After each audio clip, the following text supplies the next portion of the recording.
You have humility. Now we're doing the fingerprint test, okay? We're doing the genetic code here. Loving. Are you loving? Are you forgiving? Come on, answer that question. Are you a forgiving person? Are you graceful? You know why I give grace to a lot of people? Because I'm going to need it one day. When I stand before Jesus, I'm going to need a lot of grace. And so I sow on this earth grace. Are you patient?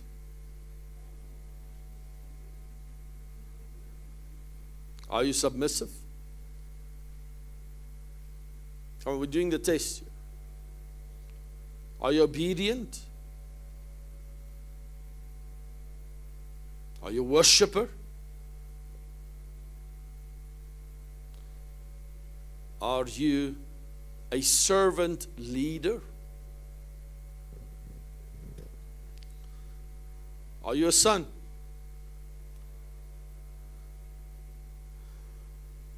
I've written a couple of things down that I think is some of my genetic codes that I've just given you. So you can quickly see that's me, right there that I've given you. I think that's me. Maybe you can add a couple of things like prayer, integrity, honesty, that type of things. But those are my DNA codes I've put together. So if all of you to be a son, you need to see, am I qualifying for this? You understand? Because now okay, we've taken that test. Now let's take it a little bit further. What is some attributes I have to carry in order to be your father? Number one, I have to be transformational. Transformational. In other words, I must have the ability to transform your spiritual life, your emotional life, your physical life, your financial life. I have to have that transformational spirit upon me, if I can use that word, to do that thing. When you come into my life as a father, I have to have the ability to transform your spirit. How many of you have been transformed in this church? Come on, let me just see. Okay.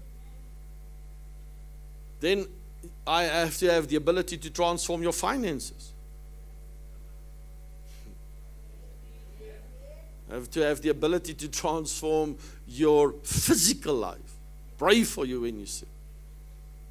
Hello? Speak about getting healthy. I have to change your emotional life. Some for the good, maybe some for the bad, but emotionally I'm touching you somewhere. Another attribute of the father is that he must have insight. Insight. So to preserve what's on the inside of a person, for me as a father, I have to perceive what is on the inside of you. Once I understand what's on the inside of you, I have to correctly, accurately minister to you. I cannot minister to Pastor Christo the same as I minister to Pastor Andrew. It doesn't work like that. They are two different people, two different sons. All right. So, how many of you have 4 children? Let me just quickly do a test here. 4 children. Joel, you have 4 children, right? Do you love each one of them the same? All right. But do you love them differently? In the sense of this one you give different love than that one, right? But they're all on the same level. All right. So that's with me. We have hundreds of sons. I love you all the same, but I have to treat you differently. Act with you differently. And I have to have the insight to understand that I cannot deal with Andrew the way I'm dealing with Ivan. Different people.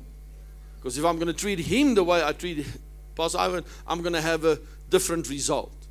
Some of my sons here, like Adrian, strong businessmen, strong world. I have to sometimes say, okay, ek nou net bietjie praat. Let's just get this thing, strong world, let's get the thing done. But I can't, and he understands me, I understand him, because I've got insight on how he works, his mechanism.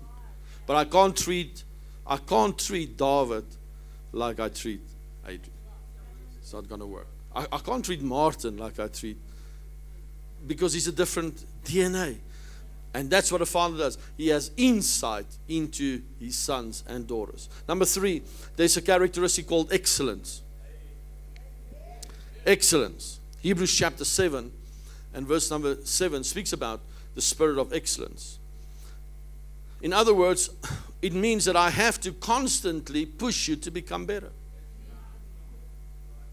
If you are planning to do the same thing with your business that you did this year, next year, you're going to get the same turnover. You're going to get the same increase. If the world gives 7% increase, you're going to get a 7% increase because you are doing the same thing you did this year. You're going to have to say, somebody must push me. I want to be better. That's why in this church, when we started the church, even when it was small, I told the people this. I said, this will be a ministry of excellence. There will be no compromise on excellence. Nothing. Even if you plan an event, if that event is not going to be an excellence, I'm going to shut it down even a day before the time. Because it must be an excellence and souls must be won. Because we represent the kingdom of God. Are you with me here? I'm telling you now, go and have a look on other, maybe there are other churches, or let's use buildings. Go and see their Christmas decor. How many of you love this? Okay. Now, listen, I'm going to have to fight again after 15 years. Some religious spirits, Kersvader, Christmas Father is in the church, and the lights, all pagan stuff. It's like, just get a life. Jesus is the light of the world. I want to show the world we celebrate Jesus Christ. Those lights, they told me, those are from the devil.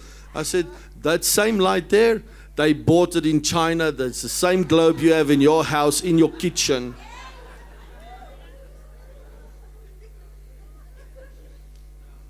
People can get so religious and means nothing. All religious people are poor people. I've never met one religious person who's rich. Never. They're all poor. Okay? The biggest thing they can do is criticize. But further than that, they've got nothing to say. Excellence. Say excellence. So let me challenge everybody here. Let 2019 be the year where you're going to lift your level of excellence. Get your business in excellence. Redo your business cards. Revamp your look. Hello? Get a new look, man. I mean, yeah, get a new look physically and whatever, but just get a new look. Let it be a great year. Number 4, need to have the word of life. Speak the word of life. Don't speak death. Don't speak death. Speak words of life. Jesus spoke words of life as the spiritual father of Lazarus, and Lazarus came out of that grave. Number 5 is discernment. Father must discern the vision and the thoughts of other people or of his sons and his daughters before it is made known to him.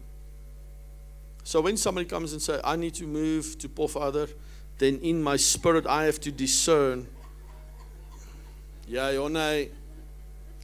Because a lot of you have asked me, Pastor, I'm going to move to New Zealand, I'm going to move to England, I'm going to move to America, I'm going to move to Cape Town, whatever. What do you think? It's a difficult question to put me in there.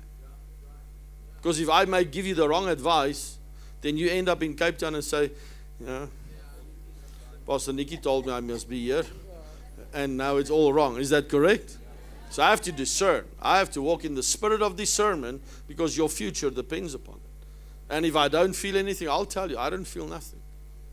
I don't feel it's the right time. I don't feel it's the right move. Finish another 4 years, 5 years, but don't do. That's what I'll tell you when I discern in my spirit what to do. So that is how it works on the characteristics. So we've taken the fingerprint. It must match. Must match. All those things must match before you can say, I want Dad or I want Apostle Nicky to be my spiritual father. I've given you a couple of things that must match. So if you are not born or birthed into this ministry, you have to go through the adoption test that we've just given you. And it takes time. takes dedication.